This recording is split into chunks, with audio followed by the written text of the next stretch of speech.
So we got to talk about this end of the year pay report from Level.fyi for 2023.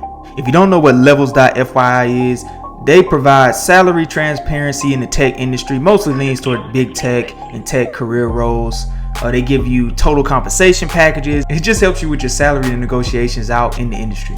So they've come out with this report at the end of this year with all these different tech roles and what the total compensation packages are and the differences from 2022 to 2023. I think the biggest thing that stands out here to me is that a lot of these roles only increased by less than 5%, some of them less than 4%. And on average, I mean, it's like 1% increase across all these tech roles.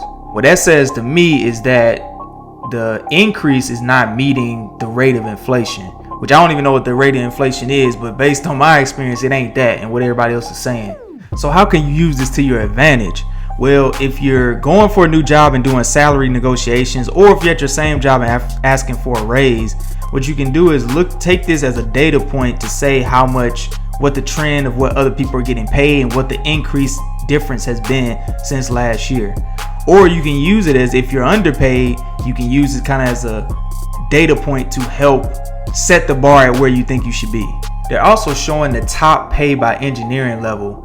And as you can see here, these are some of the top salaries across entry level engineers, senior level engineers, around the 500, 400.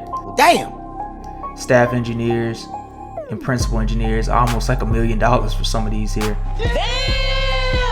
One thing to keep in mind with these salaries is this is total compensation. So that means base salary plus any bonus they got, plus any stock compensation that they got. Even if they don't sell the stock, just any stock that the company gave them within that year that will go on their W-2 for that year. Sometimes this confuses people, which may be why some people may think these numbers are higher than they would expect. For example, a person could be making $140,000 a year, $50,000 in stock compensation, and another $50,000 in a bonus to make up this $240,000. It's just an example. Thoughts about this is these are leaning toward bigger tech companies, the biggest ones in the world, and as well as they're in some of the top tier cities, New York, San Francisco, high cost of living cities.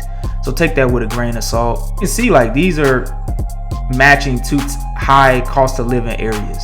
So that being said, I would come look at this and use this for your career, use it accordingly, but don't get too low if you're making less than this, and don't get too high if you're making more than this, because there's a lot of factors that go into this, and it's just a subset of the data of people that actually submit their data to this site. Even using these top compensation numbers, if you're a high performer and they've given you feedback that you're a high performer, then you can try to level set with some of these, but take it into consideration your location and the level of company that you're at. Use this accordingly for your career with your salary negotiations coming up, if you have those, and anytime in the future. More knowledge is power. Like I said, take it with a grain of salt. Never get too low, never get too high. Just use this information and act accordingly for what it means for you.